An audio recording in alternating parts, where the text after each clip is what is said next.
নমস্কার বন্ধুরা, সুমিতা রান্নাঘরে সবাইকে স্বাগত।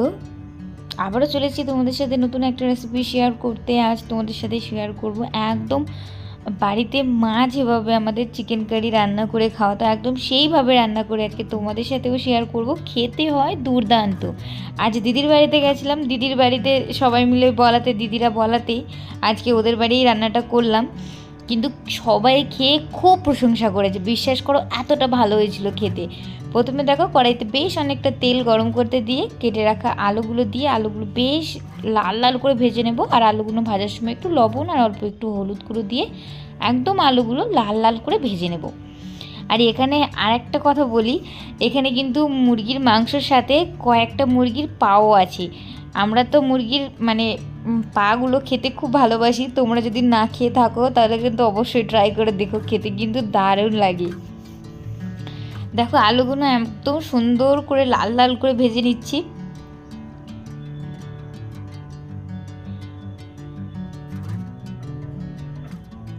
আর এখানে আমি রান্না করতে করতে আমার দাদার সাথে আমি কিছুটা গল্প করছিলাম দাঁড়িয়ে দাঁড়িয়ে। দেখো এদিকে আমার গল্প করতে করতে আমার আলুগুলোও ভাজা হয়ে গেছে, আমি তুলে নেব আলুগুলো।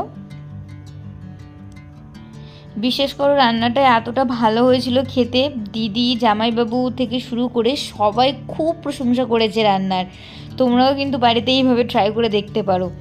এবার দেখো ফোড়নে আমি তোমার আলুগুলো ভেজে তুলে নিয়েছি, নিয়ে এবার ফোড়নে আমি গোটা জিরে দিয়ে দিচ্ছি আর কেটে পরিষ্কার করে ধুয়ে রাখা মাংসগুলো আমি দিয়ে দিচ্ছি।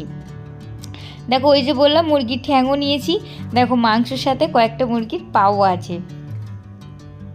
এবারে ওই ফোড়নের সাথে জিরে ফোড়নের যে সুগন্ধটা মুরগির মধ্যে একদম প্রপারভাবে চলে যাবে, একদম সুন্দর করে মুরগিটা একটু লাল লাল করে মাংসটা ভেজে নেব।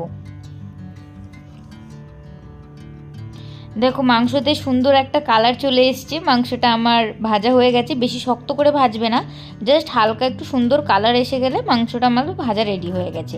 এবার ওর মধ্যে আমি দিয়ে দিচ্ছি কুচানো পেঁয়াজ, আর দেবো একটু ডুমো ডুমো করে কেটে রাখা কয়েকটা টমেটো, আর দেবো এখানে কাঁচা লঙ্কা কয়েকটা, আর দেবো আদা রসুন বাটা। এবার কিছু গুঁড়ো মশলাও আমি এর মধ্যেই একেবারে দিয়ে দেব, স্বাদ মতো লবণ, হলুদ গুঁড়ো আর দেব লঙ্কা গুঁড়ো দিয়ে একদম সুন্দর করে মাংসটা কষাবো। এবার মাংসটা কিন্তু পেঁয়াজটা গলে যাবে, আর পেঁয়াজ থেকে যে জলটা বেরোবে না, পেঁয়াজ থেকে যে জলটা ছাড়বে, তাতেই মাংসটা 80%-এর উপরে সিদ্ধ হয়ে যাবে। একদম চাপা দিয়ে দিয়ে সুন্দর করে মাংসটা কষিয়ে নেব। চাপা দিয়ে কষাতে কষাতে দেখবে মাংসতে ওই যে পেঁয়াজ টমেটো ছিল না, সেগুলো সবই গলে গেছে। একদম চাপা দিয়ে আমি সুন্দরভাবে কষিয়ে নিচ্ছি। দেখো চাপাটা খুলে তোমাদেরকে আরও একবার দেখিয়ে দিচ্ছি। দেখো আমার পেঁয়াজগুলো অনেকটাই গলে এসছে, টমেটোটাও অনেকটা গলে এসছে, আর দেখো কতটা সুন্দর একটু জল ছেড়েছে, তাতেই কিন্তু মাংসটা সুন্দর কষানো হচ্ছে। এবারে মাংসর মধ্যে ওই যে ভেজে রাখা আলুগুলো ছিল, আলুগুলো সব দিয়ে দেব, দিয়ে আবারও আলুর সাথে মাংসটা বেশ ভালো করে চাপা দিয়ে দিয়ে কষিয়ে নেব, যাতে আলুটাও খুব সুন্দরভাবে সিদ্ধ হয়ে যায়।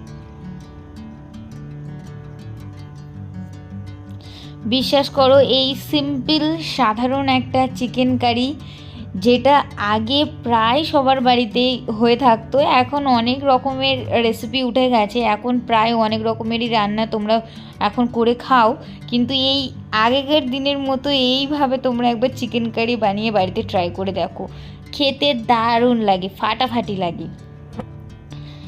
দেখো আমার মাংসটাও কথা বলতে বলতে কষানো হয়ে গেছে। এবার আমি গ্রেভির জন্য পরিমাণ মতো জল দিয়ে দিচ্ছি।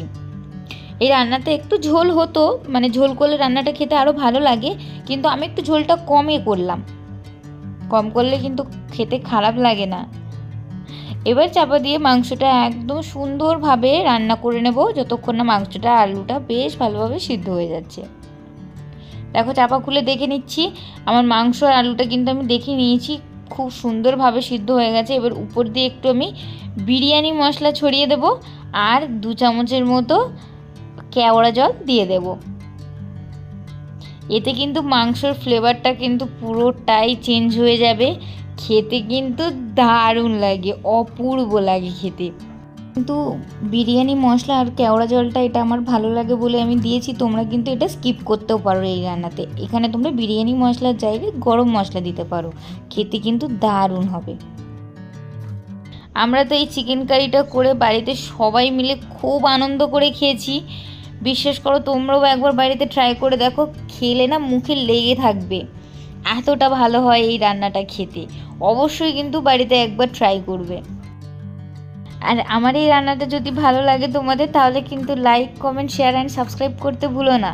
আবারও দেখা হবে নতুন কোনো ভিডিওর সাথে। ততক্ষণ সবাই সুস্থ থাকবেন, ভালো থাকবেন। ধন্যবাদ।